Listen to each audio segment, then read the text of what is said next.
Naš gostin je Dragan Делич, познат инфектолог од Белград.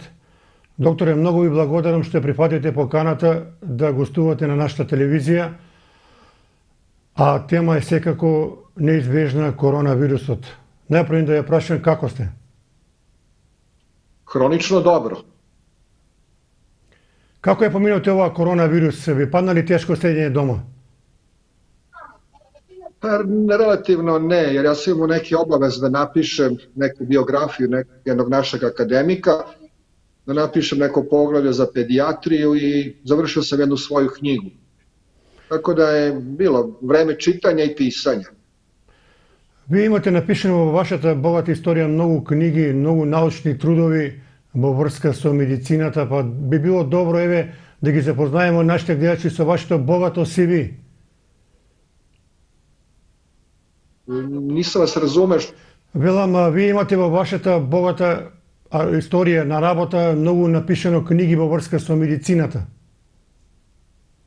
Jeste, moja uža oblast je interesovanja bila hepatologija i ja sam napisao gotovo sve knjige vezane su za hepatologiju i nešto malo za dijagnostiku zaraznih infektivnih bolesti. Tako, recimo da mi je išlo relativno lako od ruke pisanje i ostavio sam mlađoj generaciji da mogu nešto da pročitaju iz tih knjige, da nešto nauče, naravno. Овие млади генерации треба да учат од вас постарите, бидејќи вие имате поминато многу богато искуство во вашата работа. Pa radio sam, a i radim i sada, znači preko 40 godina, tako da nije potrebna neka posebna pamet da se posle 40 godina rada sa bolesnicima shvati suština medicine, shvati koji su to zadaci pred nama lekarima, kako prići bolesniku, kako doći do dijagnoze, kako lečiti, kako uspostaviti jedan ljudski prisan kontakt. Еве да почнеме со она што е актуелно, што ги тишти сите во регионот, во светот, па и кај нас во Македонија. Тоа е актуелната тема со COVID-19 или коронавирусот. Многу контроверзии во јавноста предизвика овој вирус.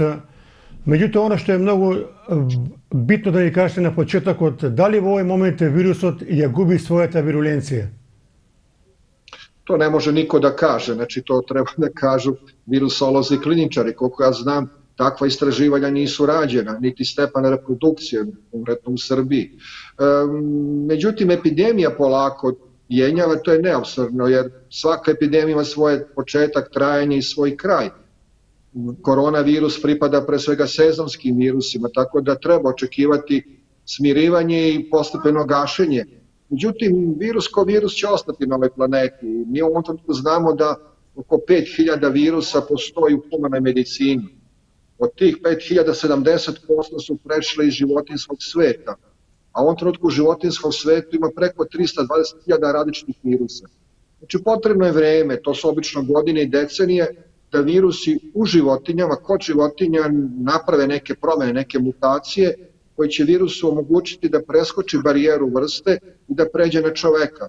Tako da većina virusa koji mi danas znamo su životinjskog porekla, pa i koronavirus, znači on se dokazuje kod životinja, gotovo svih, tako da nije to nešto što je nepoznato veterinarskoj medicini, a i nama infektolozima. Може да ни кажете, ако имате некои ваши сознанија, дали ќе имаме втор бран, трет бран на есен во зимскиот период или не? Ja vam kažem, znači virus ne može da nestane. On će ostati u humanoj populaciji, ostaće u životinskom svetu. Prema tome, on će samo tražiti priliku da se vrati.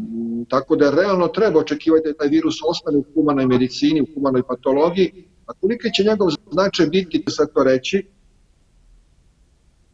jer svi virusi imaju osobinu promena. Znači virus u jednom danu je da se od jednog virusa nastane milijarde novih virusa. U tom procesu razmnožavanja, mi kažemo reprodukcije, virus napravi neku grešku. A pritom, on tu grešku koju je napravio u razmnožavanju, u replikaciji, ne može da prepozna, niti ima mehanizme reparacije, popravke tih grešaka. Tako da u jednom inficiranom organizmu, posle recimo nekoliko meseci, ako virus ostaje nekoliko meseci u organizmu, a to su kronične virusne infekcije, virus nije identičan onom virusu koji je ušao u bolesnika. I to je poznata stvar u medicini, da stalno se virusi menjaju. Na taj način oni pokušavaju da se prilagode novonastaloj situaciji a često tim mutacijama izbjegavaju naše terapijske pristupe, tako da se javlja rezistencija na antimikrobne lekove, konkretno ovdje na antivirusne lekove. Може да ни објасните како е можно кај едни пациенти на почетокот да предизвикува многу силни симптоми во организмот, а кај други да не предизвикува? На што се должи тоа? Pa i to je poznato u medicini. Znači, klinički tok i ishod akutne infektivne bolesti zavisi od mikroorganizma, koji su različiti naravno, zavisi od našeg imunskog odgovora koji je pod uplivom, pod uticajem kako spoljašnjih, tako i unutrašnjih faktora. Tako da i naš imunitet, pre svega ćelijski imunski odgovor, nije standardan, konstantan. I treće, zavisi od spoljašnjih faktora. Mnogi faktori su spoljne sredine, kao neka druga infekcija, kao uzimanje alkohola, kao uzimanje citostatika, uzimanje hemioterapije i tako dalje, mogu da utiču na klinički tok i ishod bolesti. Prema tome, ja to uvek kažem da je klinički tok, ishod bolesti jedna jednačina sa više poznatih i nepoznatih veličina, odnosno vrednosti.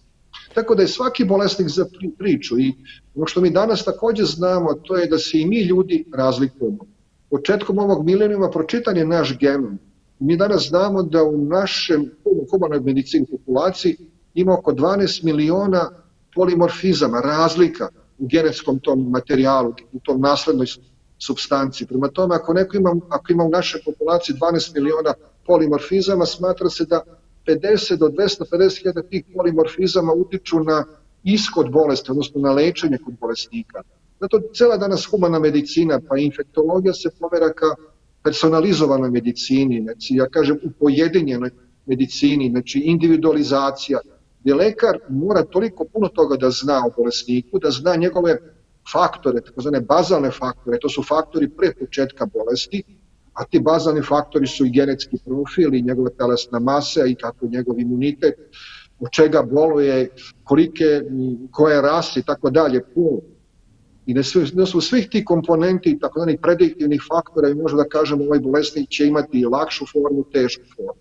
Ono što morate znati, sve infektivne bolesti se mogu klinički prezentovati od blagih, neprimetnih, mi kažemo asimptomatskih formi, i najčešće gotovo većina infektivnih bolesti preleži, a da mi nismo svesni toga, na nogama, kako bih rekao, znači bez simptoma.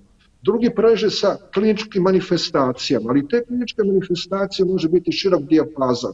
Od veoma blage bolesti, pa do umerene teške, pa do teške, pa do fatalne, takozvani fudrojantnih, munjevitih formi koje mogu nekog bolesnika da mu ugroze život i da izgubi život za nekoliko dana. Prema tome, mi to znamo u infektologiji, najčešće infektivne bolesti protiču kao blage bolesti, ali jedan manji procenat, zavisi o kojem se kliničkom entitetu radi, mogu da proteknu kao manifestna bolest, a ipak teška bolest, što je ipak najveće.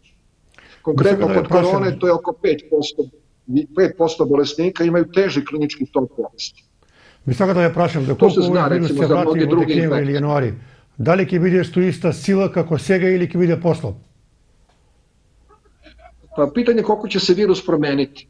Znači, virus u tim promjenama može da dobije na virulenciji, a može da izgubi na virulenciji. Znači, mi ne možemo da predvidimo koje će sve mutacije da se dese u tom virusu, koje će te promjene biti. Sve u svemu te promjene mogu da rezultiraju nešto što će dati virusu povećan stepen patogenosti, odnosno virulenciju, a neki će promjene pak da deluju suprotno, da se umanje. Tako da mi ne znamo faktički sa kakvim virus ćemo se sukobiti za nekoliko meseci ili godina.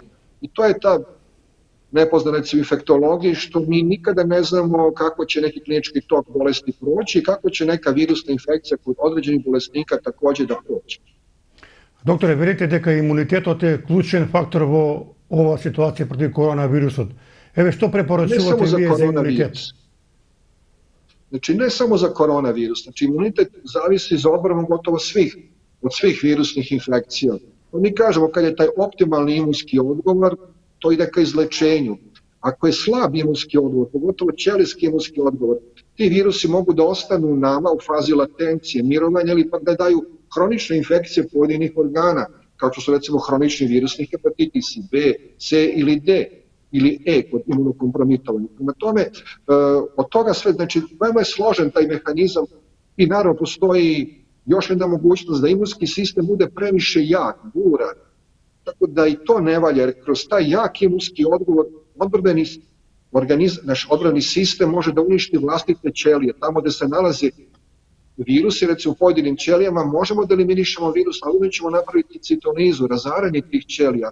Tako da mi ne volimo ni previše jak imunski odgovor. Ali taj imunski odgovor je zapisan u našim genima, tako da je to u startu ta razlika koja postoji kod bolesnika. A mi nikad ne znamo da li će neki bolesnik i kako će reagovati na pojedinu infektivnu bolest.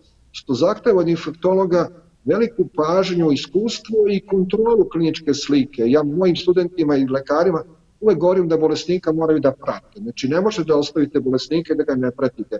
Ako nešto nije jasno ili pak sumnjate u nešto, tog bolesnika treba primiti u bolnicu pa ga klinički pratiti. Ako je nešto lakše, onda zakažite kontrolu. Ako nešto nije jasno, zakažite kontrolu, jer se klinička slika menja, klinički tok se menja. Во овој контекст сака да ве прашаме директно. Пред некој ден излезе една студија од Куба и од други држави кои што велат дека оние пациенти кои немале доволно во организмот цинк и селен биле многу подложни повеќе на корона. Cink i selen su poznati antioksidansi, prema tome podrazumeva se da ko ima raznovrsnu ishranu da će uneti i cink i selen. Znači to ništa nije revolucionarno i to se zna kod svih infektivnih bolesti je dobro da je taj nutritivni status optimalan, to jest odličan. To naravno da jača imunski odgovor. Prema tome raznovrsna ishrana sa voćem, povrćem, mesom i tako dalje, bjelančevina apsolutno nosi sve što je našem organizmu neophodno. Računajući recimo vitamin D koji mora da se ipak stvori sunčan. Дали останува она првична прогноза дека ако остане вирусот и натаму ќе бидат најпогодени оние со срцева слабост, со дијабетис, шеќерна болест и така натаму? Pa i to je poznata stvar u infektologiji, znači pitate me sve što manje više poznato, što je dobro. Znači nije sve jedno prvo koliko bolesnik ima godine, ali to mi vidimo kod svih infektivnih bolesti. Neki put zaista lakše prelažiti to u djetinjstvu nego u odrasloj dobi, odnosno u starosti, da ne kažem. Prema tome i kod ove bolesti se vidjelo i mi smo i tokom ove pandemije vidjeli da bolesnici koji imaju preegzistentne te komorbiditete kao što su kronične srčane bolesti, dijabetes, šećerna bolest, da je bolest do propadanja svih malih krvnih sudova, ako ima neku hematološku, malignu bolest, ako uzima imunosupresivnu terapiju i tako dalje, oni će imati teže klinički tok bolesti. Prema tome, nije to nešto novo. Ja uopšte malo sam iznenađen svim tim iznenađenjem koje postoji kod našeg stanovništva, da su iznenađeni svime, ali verovatno je to proizvod slabije informisanosti, ajde ne kažem neznanja.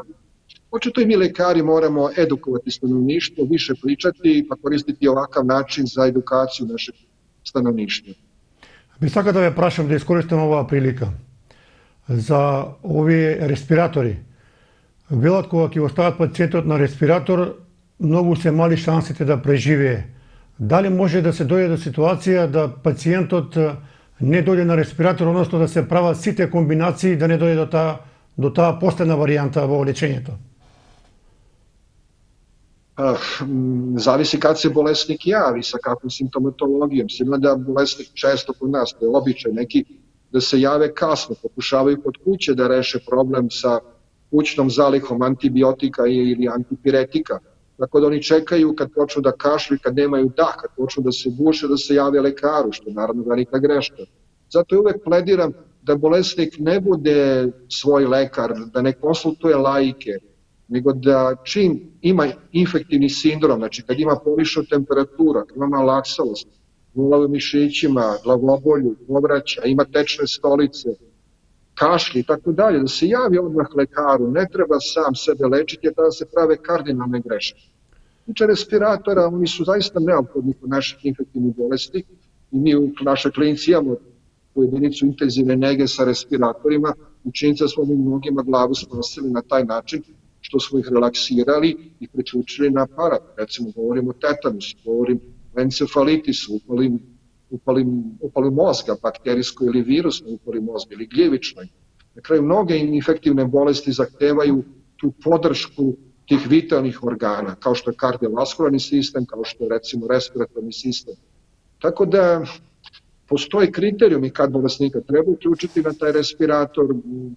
Naravno, to je potrebna edukacije. Mislim da tu postoji da superiornost, pre svega intenzivista, anesteziologa, I ja uvek govorim o tome da mi infektolozi treba da učimo od njih kad su pitanja podrška tih vitalnih organa. Činjenica smo mi infektologi odlazili u naš urgentni centar i tamo smo učili i intubacije i preključivanje bolesnika na respirator, praćenje i tako dalje. Znači to je primarna specijalizacija urgentne medicine, ipak anesteziologije, reanimacije koja najbolje manipuliše, radi sa respiratorom.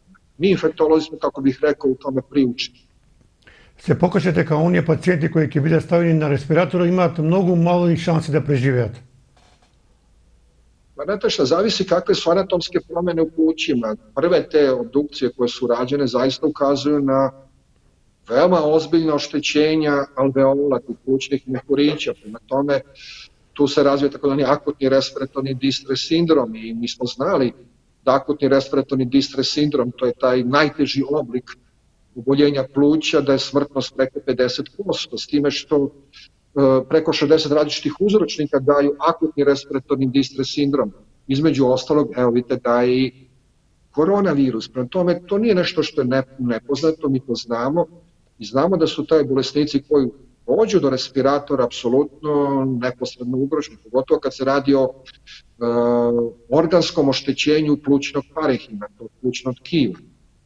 U tom trenutku, naravno, treba razmišljati, ali mi, recimo, to nismo imali konkretno u trenutku, a ja znam da sam vidio kod kolega u Zagrebu, postoji ta ekstrakorporalna oksigenacija, membranska oksigenacija, to je poseban aparat koji može potpuno da zameni pluće.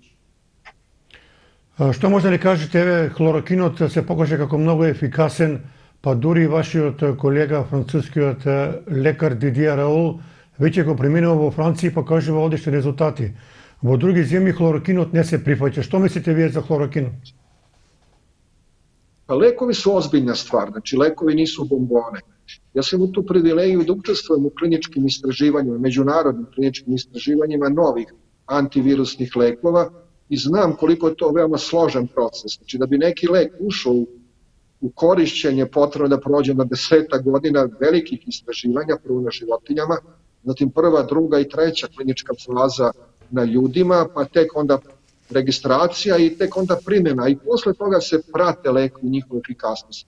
Hlorokin mi imamo njegovo iskustvo sa njim, mi smo ga davali kod malarija ranije, sad ne dajemo poslednjih godina pošto se razvila rezistencija plazmodium malarije na hlorokin, tako da imamo iskustvo sa njim. Međutim, ja sam tu dosta skeptičan, nisam baš pobornik tako lakog uključivanja hlorokina u terapiju, jer nema nekih sigurnih dokaza, ne postoji jedan publikovani rad koji bi rekao da je hlorokin pomagao, ali imate radova koji govore o toksičnom efektu i mi to znamo. Mi smo kod malarije davali tokom 3 dana, maksimalna doza bila je do 1200 do 2 grama, recimo do 2 grama. Ovde se daju mnogo veće doze koje mogu biti toksične. Plus mogu da poremete srčani ritam, mogu da obare šećer u krvi, da daju konfuznost, zbunjenost. Na tome, hlorokin je veoma zahtevan lek. Onaj ko ne zna sa njim da nema iskustva sa davanjem hlorokina može da naleti na minu, a naravno da pritom bolesnik strada. Tako da zna se kako se bolesnici uvode. Konkretno u Srbiji postoji agencija za lekove i tamo postoji posebna komisija u kojoj sam nekada radio, to je komisija za prihvatanje nekih novih lekova, ali i za širenje indikacija za pojedini lek koji je već registrovan. Znači postoji stručno telo sastavljeno pre svega od eksperata, profesora, koji donose odluku da li taj lek može da se da i za jednu novu indikaciju kao što je recimo koronavirusna infekcija. Znači ja bi tu bio veoma rezervisan i veoma oprezan jer suština farmakologije je primum non nocere, znači primarno je ne naškoditi bolesniku, a tek druga stepenica je efikasnost tog leka, a treća je kako ti lekovi reaguju sa drugim lekovima. Prema tome, mi uvek kad radimo sa bolesnikom pokušamo da mu primarno ne naškodimo našim nekim dijagnostičkim ili terapijskim postupcima, pa tek onda vidimo koliko je ta terapija efikasna. Jer to su greške koje se ne mogu ispraviti. Čak ja znam, u nekim fazama kliničkih istraživanja, svu sreću, meni se to nije desilo, a radio sam u prvu, u drugu, treću fazu, da je u drugoj fazi dolazilo do smrtnih ishoda kod nekih bolesnika koji su koristili nove, recimo, antivirusne lekove. Znači, pod punom kontrolom desilo se dođe do smrtnog ishoda. U tome krajnje oprezno sa lekovima. Ja sam zato da, ja sam govorio studentima, Da je najbolji doktor onaj doktor koji sa što manje lekova postigne terapijski efekt. Međutim, doktori, ali zbog nekog pritiska, da ne kažem zbog farmaceutskih kuća, po neki put često daju lekove koje suštinski nisu baš i neophodni, niti pak dovoljno ispitani, što bi bila još velika greška. Na tome hlorokin znak pitanja. А колку има вистина дека БСШ вакцината многу добро делува против коронавирусот? To su neka zapažanja, ali sva zapažanja moraju da budu publikovane kroz jednu dobru statistiku, kao i lekovi kad se ispituju. Jedna grupa bolesnika dobija placebo ili inaktivnu supstancu, druga grupa dobija lek pod šifrom. I mi ne znamo, niti bolesnik zna, niti mi znamo da li bolesnik dobija lek ili pak dobija placebo, inaktivnu supstancu. Sve pod šifrom. I onda ih pratimo tokom te terapije. I tek na kraju, kad se završi to lečenje, po znacima navoda, mi tada saznamo tek šta je koji bolesnik primio. Ne vidimo na osnovu objektivnih parametara, recimo praćenja koncentracije virusa u krvi, da li ta supstanca ima svoj antivirusni efekt ili nema, uporedimo sa placebom. Znači, to mora da budu veoma dobre kontrolisane studije gde se upoređuju homogene grupe, ne mogu da se upoređuju po nekim od babe i žabe. Znači, to je veoma zahtevno, ja znam da postoji neke, ali ne znam da li postoji statistička dokaz toga. Ako postoji, da treba ići u objašnjenje zašto se to desilo. U ovom trenutku ja ne vidim neko veliko značajno medicinsko objašnjenje kad je u pitanju БСШ vakcina. Еве, за жал видовме во светот поголемиот број популација, односно постарата популација во домот за стари лица или во старачки домови, најмногу беа погодени од коронавирусот и помалку и негрижа и невнимание во сите земји придонесе да тие луѓе настрадаат. To nije smelo da se desi, naravno to govori o spremnosti društva, zdravstvenog sistema, brizi o tim ljudima, znači nije smelo da korona uđe, kao u Italiji izgleda najviše, ali i u Srbiji se to desilo. To je po meni nedopustivo, to je jedan previd, krug previd, jer se zna da je ta populacija pre svega nepokretna ili slabo pokretna, da se slabije ventiliše, da ima mnogobrojne preegzistentne bolesti, da je njihova homeostaza, ta unutrašnja ravnoteža veoma ranjiva, ona se veoma lako poremeti. Mi smo videli kod drugih infektivnih bolesti, to se viđa i kod gripa, recimo na grip može da tu ravnotežu, unutrašnju ravnotežu koja postoji u svakom organizmu poremeti. Mi znamo kod crevnih infekcija, znači kod običnog proliva može doći do takve kliničke slike i do smrtnog ishoda kod starijih osoba, crevnu infekciju mladi čovjek veoma lako podnese. Znači uopšte kod starije populacije postoji taj poremećaj i naravno postoji posebna nauka, to je gerijatrija, to su internisti koji imaju užu specializaciju iz te oblasti, to je posebna nauka posvećena starijoj populaciji, ona je specifična, ona je zaista vulnerabilna i nju treba posebno čuvati, a kad se tako nešto desi, oni zahtevaju intenzivan monitoring. Докторе, да ни кажете сега, еве, да ни дадете некоја надеж за маските. Дали треба да ги носиме маските на отворено кога одиме, например на некој терен или на некој спортско игралиште или така натаму, не е битно, или не треба да ги носиме маските? Na otvorenom zvaničan stav je ne, ali u zatvorenom prostoru da. Međutim, ne postoji apsolutna zaštita. Shvatite, mi ne živimo pod staklenim zvonom. Znači, svako od nas je u kontaktu sa mikroorganizmima. Ja sam rekao koliko, recimo, virusa u humanoj medicini, ali vi morate znati da svako od nas nosi oko 10 triliona mikroorganizama u sebi. Mi imamo 10 triliona svojih ćelija, ali mi nosimo oko 100 triliona mikroorganizama u sebi. Znači, a imamo 10 triliona ćelija. Prema tome, na svakoj ćeliji imamo jedan mikroorganizam u proseku. Prema tome, ali ono što je sreća u celoj toj mikrobiologiji, to je da većina mikroorganizama su potpuno nezainteresovani za humanu populaciju. Čak neki mikroorganizmi, pogotovo organima za varenje, nam veoma koriste u varenju, u blokiranju nekih receptora, u stvaranju vitamina K i tako dalje. Samo jedan mali deo je patogen za čoveka. To je recimo od 1000 različitih mikroorganizama, jedan je samo patogen za čoveka. Suština humane medicine i ekologije je da sačuvamo tu ravnotežu. Jer mi sve što radimo na ovoj planeti radimo izgleda protiv sebe. To su autogolovi koji postoje. Mi nekako radimo da što više tih mikroorganizama uđe u humanu populaciju. Znate šta, mora da se menja način ishrane. divlje životinje, konzumacija, pogotovo sveže, pijenje krvi od tih životinja i tako dalje. Sve su to rizici. Blizina, staništa, pa krčenje šuma i onda iz tih raskrčenih šuma te životinje će doći do humanih staništa. Ja sam rekao da u životinjama ima 320.000 sad različitih virusa. Neko kaže čak 1,6 miliona različitih virusa u životinjama.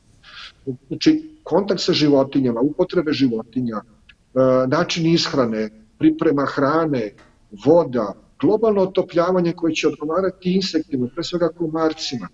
A insekti, to jest ti vektori, prenose 18% različitih infektivnih bolesti. Migracija, ratovi, pothranjenost, nevakcinacija populacije, sve to otvara vrata mikroorganizmima i oni će biti prisutni. Pa istina je da u ovom trenutku 25% stanovništva koji umre tokom godinu dana, ta smrt je uzrokovana nekim od infektivnih agensa. Znači 1/4 i danas stanovništva neki umire zbog infektivnih bolesti. I oni će biti prisutni to će biti jedna klackalica, na jednoj strani ćemo biti mi, makroorganizmi, sa naravno svojim socijalnim statusom, ekonomskim statusom, ishranom, prevencijom, specifičnom, nespecifičnom, vakcinacijom. Ali ono što nama smeta, to je po meni ta narcisoidnost. Smatramo da smo superiorni, što nije tako. Ja sam u svojoj kliničkoj praksi vidio da za nekoliko dana možemo da izgubimo atletski građanog mladića. Prema tome, mi smo veoma ranjiva populacija. Na drugoj strani će biti mikroorganizmi sa svojim biološkim osobinama. One su zaista superiorne. Oni su brojniji od nas, oni su raznovrsniji od nas, oni su prilagodljiviji od nas i oni su otporniji od nas. Ne znam li ćete mi verovati, ali recimo dokazane su bakterije 11 km ispod površine mora u Tihom okeanu. Bakterije su dokazane 600 metara u dubini zemlje. Bakterije su dokazane u nuklearnom reaktoru. Bakterije su dokazane u koncentrovanoj sumpornoj kiselini. Bakterije su dokazane u kameri mesečevog modula. Prema tome, one mogu da opstanu tamo gde mi ljudi apsolutno nemamo pristupa. Možemo da pristupimo, ali to je bilo fatalno po nas. Znači, mi moramo prvo poznavati dobro mikroorganizme i respektovati mikroorganizme i raditi takve stvari koji će odgovarati nama, a ne ići korist mikroorganizama. Doktore, ви молам едно пояснување. Споминавте здрава и правилна исхрана. Што тоа подразбирате? Како треба да изгледа едно мени за добар имунитет на еден човек? Што најповеќе треба да се јаде? Pa to je posebna nauka, zaista, time se bave nutricionisti, bave se specijalisti higijene. Ja uvek zagovaram i kad nešto treba, ja uvek uputim svojim kolegama koji se bave higijenom, bave se ishranom i tako dalje. To je jedna posebna nauka. Ja sam za jedno raznovrsnu ishranu i ono što zaista uvek protežiram, uvek plediram za doručak. Jedan dobar doručak, pa ručak, a večera je u suštini najmanje bitna. Dosta voća, povrća zbog tih antioksidanasa i vitamina, dosta naravno mlečnih proizvoda, meso, preferirati pre svega ribu, piletinu, naravno da nije isključena i svinjetina i teletina i tako dalje. Ja sam jedno za raznovrsnu ishranu i da budu obroci koji će biti redovni, da se jednostavno zna da se organizam navikne tu pravilnu ishranu, kao što se mora navići na san. I san mora da traje 7-7,5 sati, zna se kad se spava, to je tokom noći, ne radi se tokom noći, jedino ako je baš neophodno tako. Tako da nikad nisam svojim studentima govorio da uče tokom noći, nego danju, pogotovo ujutru kad je najbolja koncentracija. Znači to su pravila koje postoje i mislim da naši građani to manje više znaju jer su stalno bombardovani. Ono što sam protiv, tih suplemenata, tih veštačkih dodataka, tamo daista treba pokušati da se izbegnu ti suplementi, sve da se doda i tako dalje. Ja uvek smatram da kroz jednu normalnu raznovrsnu ishranu, da pravilno higijenski dijetetski režim možemo da unesemo sve što nam je neophodno. Nisam pristalica raznih suplemenata, raznih steroida i tih stvari, to se vraća uvek u bumerang. Nisam pristalica energetskih pića, što nažalost tinejdžeri piju, jer u tim energetskim pićima koje se nažalost reklamiraju preko televizije i ovdje u Srbiji ima previše šećera, ima previše vitamina B3, ima previše kofeina, tako da ta energetska pića dokazano je, pre svega bila su istraživanja u Engleskoj, da daju i oštećenja jetre, kao što je akutno oštećenje jetre, kao što je masna jetra. A da ne govorim uticaj kofeina na nervni sistem. U tome možemo da živimo zdravo, bez stresova ako je to moguće, a to nije moguće naravno, ali biti realan, biti racionalan, proceniti šta možemo i koji su naši dometi. Сега во моментот се води една вистинска трка во спортски смисол за вакцина која прв ќе ја направи Според некои сознание се очекува оно што ќе ја направи прва вакцина да заработи над 40 милиарди долари. Дали ќе има вакцина во најскоро време и дали таа вакцина ќе може секој да ја прими? Meni je krivo što zdravstveni sistem i Svetska zdravstvena organizacija nije reagovala blagovremeno. Ja držim predavanja značaja infektivnih bolesti u 21. veku. I kad govorim, uvek sam govorio o koronavirusu, govorio sam o SARS-u, govorio sam o MERS-u. Znači, nas je taj virus 2002. godine, odnosno 2012. 13. 14. jasno opomenuo da se promeni. Da više nije to jedan dobroćutan virus koji daje 30% infekcija gornjih disanih puteva pripada koronavirusu. Prema tome, on se promenio, mutirao. Jednostavno nam je stavio do znanja, jednostavno nam je rekao, ja sam se promenio, ja sam virulentniji, ljudi moji, dajte opametite se. Ovo vreme mogu da se iskoriste, ove godine su mogu da se iskoriste veoma racionalno da se napravi i vakcina, da se napravi i antivirusni lek. Ali očito Svetska zdravstvena organizacija, pa i zdravstveni sistemi tih razvijenih zemalja, pa i farmaceutske kuće, nisu prepoznale značaj koronavirusa. Za mene vakcina nešto što je najveće otkriće u humanoj medicini. Znači, koja je potpuno promenila civilizacijski tok na ovoj planeti. Od neke smrtnosti koja je bila maksimalna, recimo, zaista smo uspeli da redukujemo i da pojedine infektivne su bolesti na nivou rariteta. Tako da ja sam pobornik vakcinacije, naravno da bi vakcina ušla u promet, potrebno je kliničko istraživanje, potrebno su svi ti stadijumi da prođu ispitivanja kao i kod lekova. Sve to regulisano zakonskim normativima, regulativom, svaka država ima tu regulativu. Kod nas u Srbiji takođe postoji agencija za lekove, postoji komisija, postoji zakoni. Mi smo radili, pre svega propisali smo francuske zakone. Sve u svemu to je lepo regulisano, postoji Helsinška deklaracija koja ipak reguliše ispitivanje lekova, vakcina. Znači, postoje zakoni i se moraju poštovati. Ništa neispitano ne sme da uđe u promet, jer onda dovodimo opasno život bolesnika ili pravimo takve posledice. Na tome, to je veoma ozbiljna stvar i o vakcinama treba da pričaju ljudi koji se razumeju u vakcinu.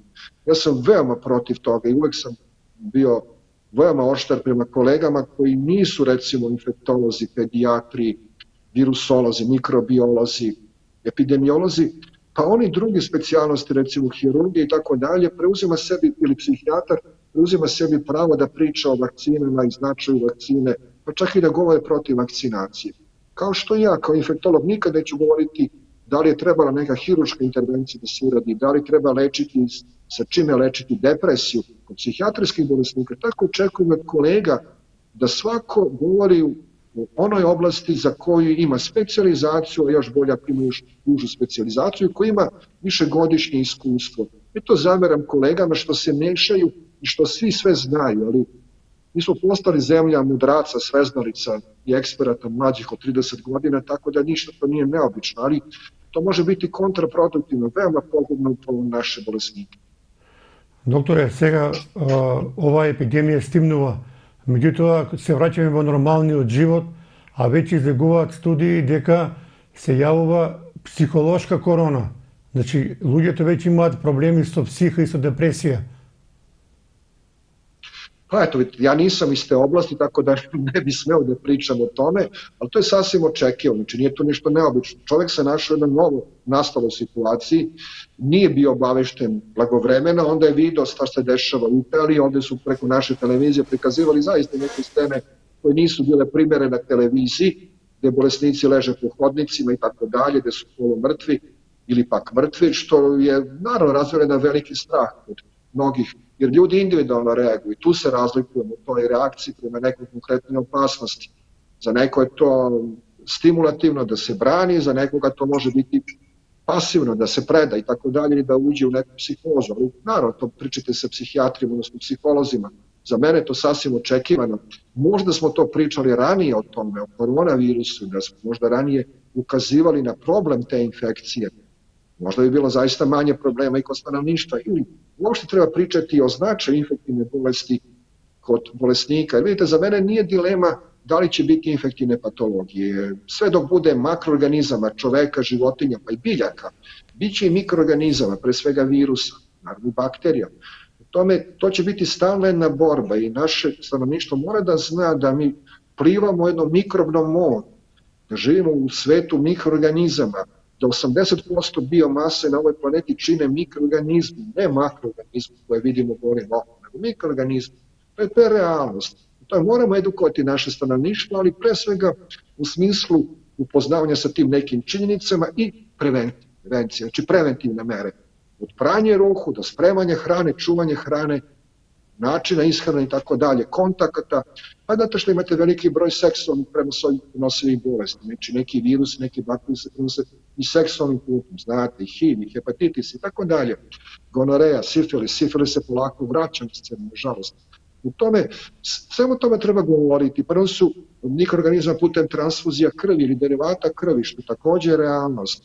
Pa sve više infekcija kao oportunističkih infekcija, to je kod starije populacije, kod osoba sa transplantiranim organima koji primaju neke imunosupresive, pa sve više intrahospitalnih, bolničkih infekcija, to što je tamo starija populacija, pa sve više tih nepovoljnih demografskih karakteristika. Znači, treba govoriti stanovništvu i ono stanovništvo koje je dobro edukovano, koje ima i zna preventivne mere, svaki taj udar epidemije, pandemije će lakše da podnese. I shvatit će značaj infektologije i značaj vakcinacije za one infektivne agense da postoje vakcine.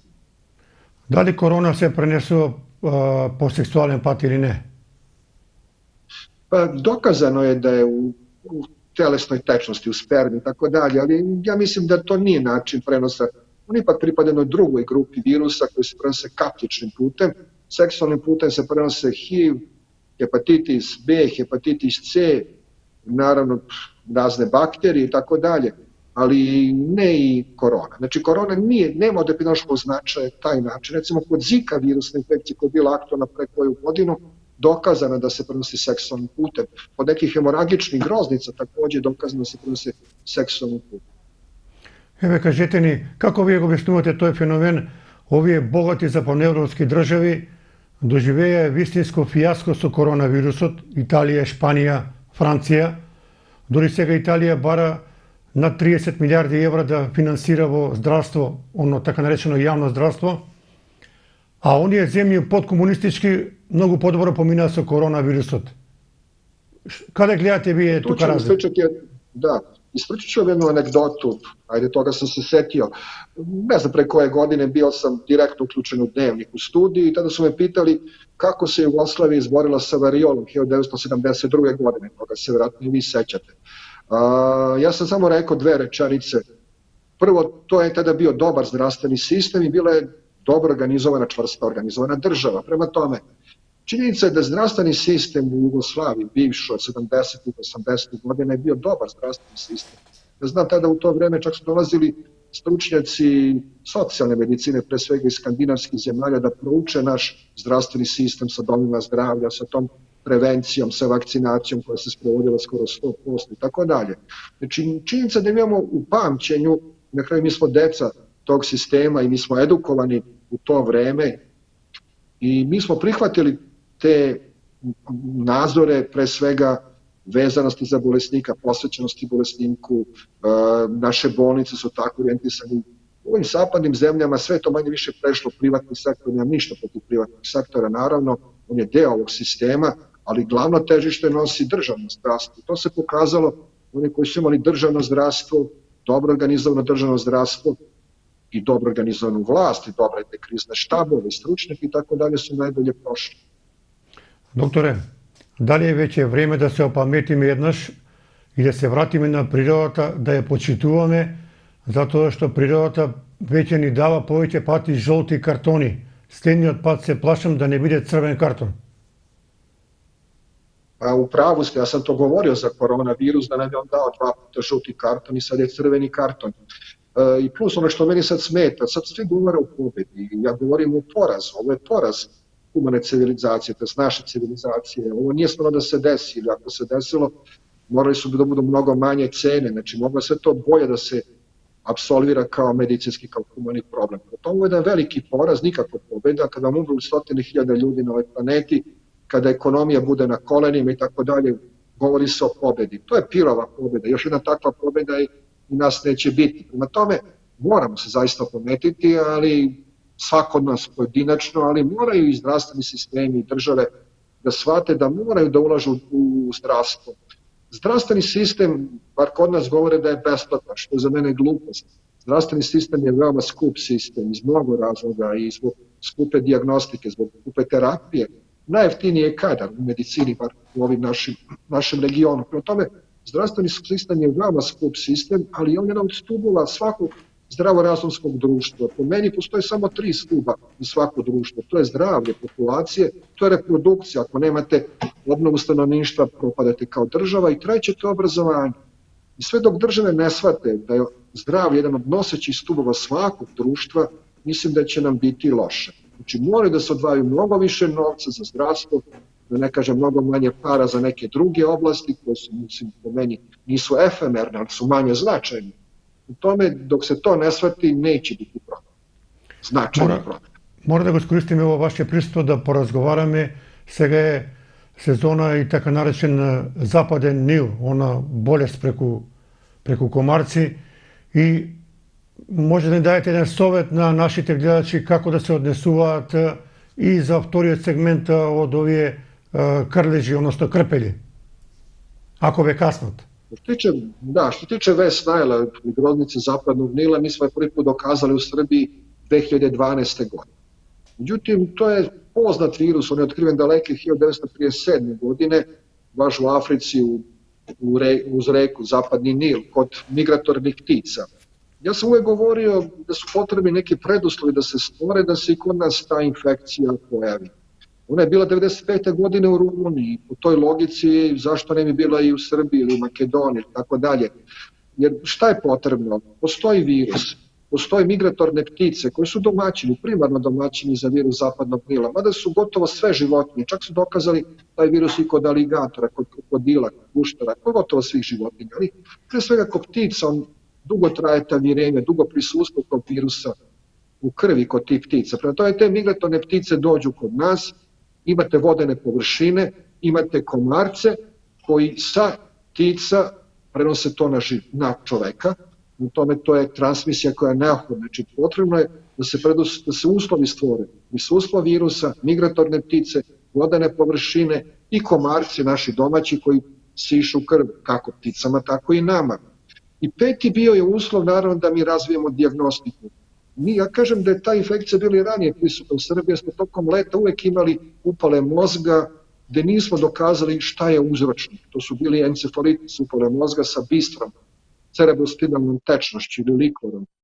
Međutim, 2012. godine Torlak je dobio prvi put dijagnostiku i tada smo videli naše bolesnike tokom leta da imaju upalu mozga, posumnjali smo u West Nile, uputili na dijagnostiku i dokazali. I tako da je od tada pa svake godine u Srbiji postoji epidemija Zapadnog Nila. Međutim, ono što je srećno, što sam rekao ja vam u početku, od 150 inficiranih, samo jedan će razviti takozvanu neuroinfekciju, znači infekciju centralnog nervnog sistema i perifernih nerava. Znači, a 150, to je 20% će imati jednu lakšu kliničku sliku, 80% neće imati ništa kliničku sliku. To je karakteristika infektivnih bolesti. Po tome mi se realno plašimo samo te neuroinfekcije, znači svaki 150 i obično kod starih ljudi posle 60. godine smo viđali te infekcije i smrtnost se kretala kod nas oko 12 do 15% kod osoba sa encefalitisom uzrokovanim West Nile-om. Pa i krpe i donose probleme. To su insekti, pre svega lajmsku bolest. Да. Добро, би сакал да ве прашам една друга работа. Ме интересира за коронавирусот.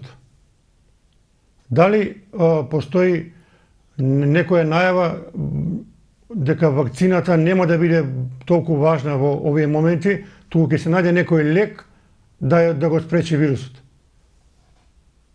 A postoji antivirusna terapija, ali ne postoji za ovaj koronavirus. Zato sam i rekao da sam malo ljut na svetsku zdravstvenu, što nije počelo istraživanje novih antivirusnih lekova, kao što su počeli istraživanje recimo za ebolu, koja je pravila probleme i pravi danas probleme u Demokratskoj republici Kongo.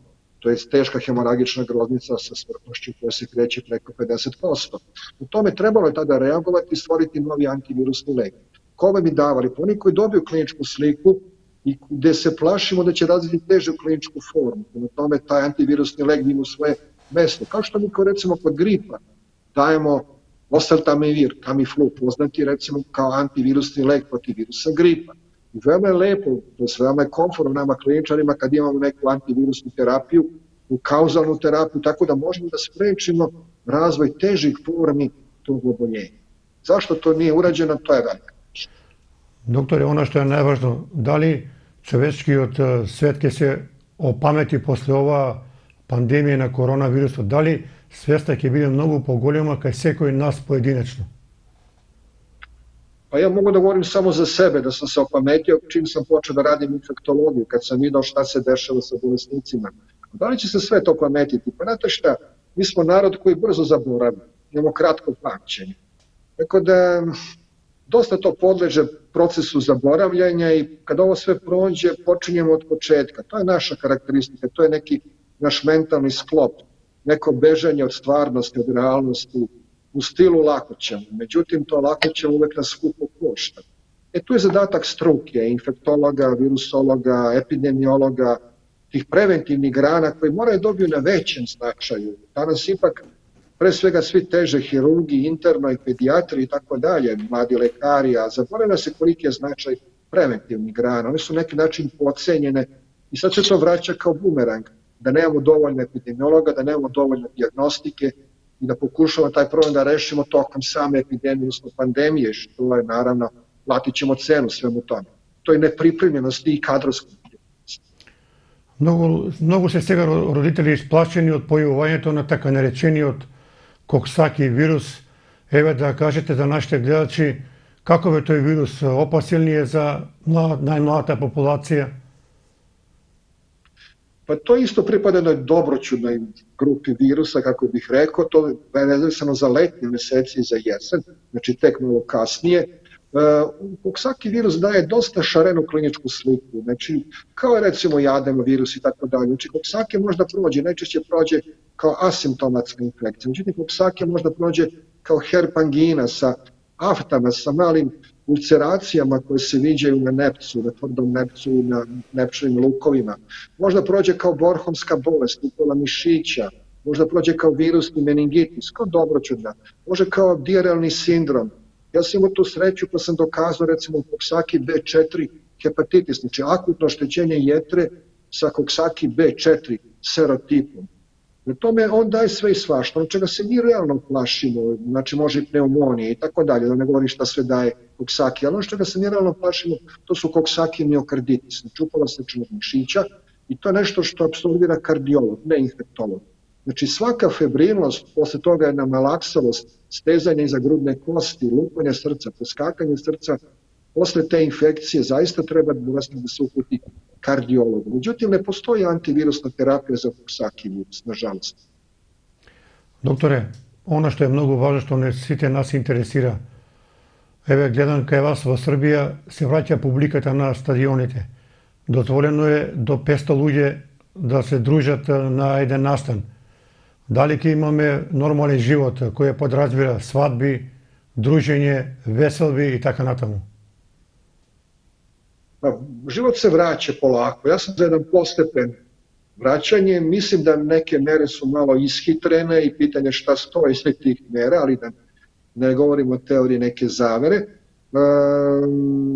Virus je tu još, on kruži, on je aktualan. Prema tome, ako je to jeste tako, onda epidemiolozi moraju da sprovode te preventivne mere. Ja sam pristalica toga da epidemiolozi odlučuju o tome, da im se niko ne meša u posao, ni drugi lekari, niti političari, još manje, koji vrše pritisak vjerojatno na njih da se život vrati u normalu zbog ekonomskih aspekata, pa eto i zbog sporta i tako dalje. Za mene epidemiolozi moraju da budu potpuno nezavisni u odlučivanju i ono što oni kažu, što oni predlože, mora da se prihvati. To je njihova nauka. Oni su u toj oblasti familijarni, oni to najbolje znaju, verovati u te ljude. Докторе, го пренесувате ли вашето огромно големо знаење на полето на инфектологија на младите генерации, бидејќи сте вие еден светски стручњак во инфектологија, има ли, односно младите генерации учат ли од вас, ве прашуваат ли? Mislim su generacije koje dolaze, koje su sad aktualne, izuzetne generacije. To su mladi, ambiciozni ljudi, govore jezike, zaista informatički sistem za njih je nešto što za nas bila pisaća mašina kao maksimum. Tome toj deci treba samo stvoriti optimalne uslove za edukaciju i brzo zapošljavanje i naravno onda uže usavršavanje, odnosno specijalizaciju. Znači, zavisi od nas odraslih, stariji. Znači, deca su odlična, mladi lekari su odlični, stari lekari tu i tamo zakažu i mislim svako od nas ima tu obavezu, nije ona zakonska, ali mislim da jeste obaveza moralna, etička, stručna, da svako iza sebe ostavi nekoliko svojih, kako bih rekao, poznacima navoda naslednika, da ima svako od nas svoju neku školu i da može svako to da kažete taj mladi čovjek je prihvatio to početno znanje od mene, a posle toga nadgradio i veoma što je bitno, da budu bolji od nas. I to je uslov za evoluciju, da svaka nova generacija napravi jedan iskorak. Bez toga nema napretka. Evo да открием една мала тајна за нашите гледачи. Вие по мајка сте македонец, а по татко црногорец. Доаѓате ли во Македонија? Може ли да ве очекуваме да дојдете да се видиме овде во Куманово? Da, otkrili ste jednu tajnu. Da, naravno, ja dolazim pre svega u Skoplje, pošto imam tamo brata od ujaka, tako da gotovo nemam svoju rodbinu iza tog brata i to mi je žao. Ali kao klinac, kao dečak sam dolazio i sad malo ređe dolazim, sve u svojom volim Skoplje, mada je velika većina tokom leta. Ali Skoplje je lep grad i ljudi su divni, tako da se uvek osjećam prijatno u Makedoniji. Kroz Kumanovo obično prolazim kad idem ka Grčkoj. И за крајот да расчистиме една дилема. Дали во зимскиот период коронавирусот ќе ни создава главоболки или ќе може да дишеме полесно? Pa, znate šta, teško je biti prognoza, to mogu epidemiolozi, čak i oni ne mogu to da kažu, čak ni virusolozi da kažu, u najmanje kliničari. Ali ako ne bude koronavirusa, bit će nekih drugih virusnih infekcija. Na tome stalno se menja repertoar značaja pojedinih infektivnih bolesti. Neke infektivne bolesti su otišle u muzej medicine, kao što je variola, ali druge nisu otišle. Mada je bilo planirano da će otići morbili, da će otići poliomijelitis, dečija paraliza. Međutim, oni su dalje aktualni, nažalost, zbog naših grešaka. Ali reći ću ovo, 1990. godine dokazano je 35 novih mikroorganizama u humanoj medicini. Znači, gotovo svake godine dokazamo po jedan novi mikroorganizam. I to će biti priča bez kraja. Prema tome, da li će biti koronavirus, da li će biti influenza, da li će biti nešto drugo, neka bakterijska infekcija, biće infekcije. Tako da je uvek mojim mladim lekarima govorim da infektologija ima svoju budućnost, ona zaista traži veliko znanje, razumevanje čoveka, imunologiju, genetiku, patofiziologiju, mikrobiologiju, pa čak i psihologiju i tako dalje, i neurologiju, i dermatologiju. Tako da je to jedna zahtevna grana infektologije i da će uvek biti posla za infektologe, zavisi kako se na kraju oni postave.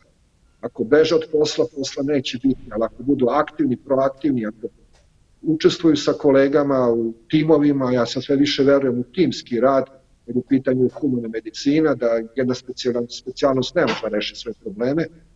Tako da sam to shvatio, recimo, kad smo radili transplantaciju organa, time sam se bavio kad sam bio nešto mlađi, kad smo jetru i srce transplantirali, shvatio sam da u toj ekipi ima 25 različitih lekara, različitih specijalnosti, da smo timski uspeli da 1995. godine uradimo prvu transplantaciju jetre u Srbiji, da je taj bolesnik i dan danas živ sa tom transplantiranom jetrom. U tome ja uvek plediram za timski rad. После коронавирусот, дали доктор Делич ќе замине негде на планина малку да го одмори мозокот од сите овие работи? Vrlo rado, pa to je recimo Žabljak i Durmitor, ali verovatno tamo na jesen. Доктор, и за крајот еве една твоја лична порака до сите гледачи во Куманово и во Македонија, една оптимистичка порака до сите наши гледачи овдека. Ja sam za jedan realan pristup problemu, znači ja nisam zaista uplašen, ali zaista smatram da tim nespecifičnim merama zaštite i specifičnim merama zaštite, organizacijom dobrog nacionalnog zdravstvenog sistema, pre svega edukacijom stanovništva, možemo značajno redukovati učestalost pojavu infektivnih bolesti. Znači ne možemo potpuno eliminisati tu opasnost i danas znamo da svako ko uđe u bolnicu da postoji rizik, 5 do 10% bolesnika u bolnici dobije intrahospitalnu, bolničku, nozokomijalnu infekciju. To je nešto što je neminovnost. Bolnica znak jednakosti infekcija. Da ne objašnjavam sve zašto. Prema tome, infektivni agensi su naša realnost, svakodnevnost. Od nas pre svega kod pojedinaca, a zatim od zdravstvenog sistema, od države, zavisi koliko će one biti aktualne, kakav će imati značaj, da li će imati presudan značaj ili pak neki manje značajan. Znači, udeo u humanoj medicini, patologiji. Доктор, ви благодарам. Чувате ги тие ваши книги напишани за медицина. Не знам колку имате, над 200 или 300. Тие книги се вистинско богатство да учат овие генерации што доаѓаат на полето на инфектологија. Imam napisano samo 10 knjiga, ali nije bitno. To koriste lekari i studenti, sve u svemu. Dok mozak služi, verovatno ćemo na tome raditi. A ja volim da pišem, ali volim i da čitam. Ja se zaista sve pozdravljam, pogotovo sve u Makedoniji, sve najbolje vam želim i sada i u buduće. Јас ќе зголемив бројката на ваши напишани книги, меѓутоа тоа добронамерно. Ви благодарам уште еднаш, јас бев доста упорен да ве добијам, на крајот го направивме овој интервју и мислам дека гледачите ќе најдат некои убави пораки од вашето излагање. Hvala vam. Пријатно, се најдобро.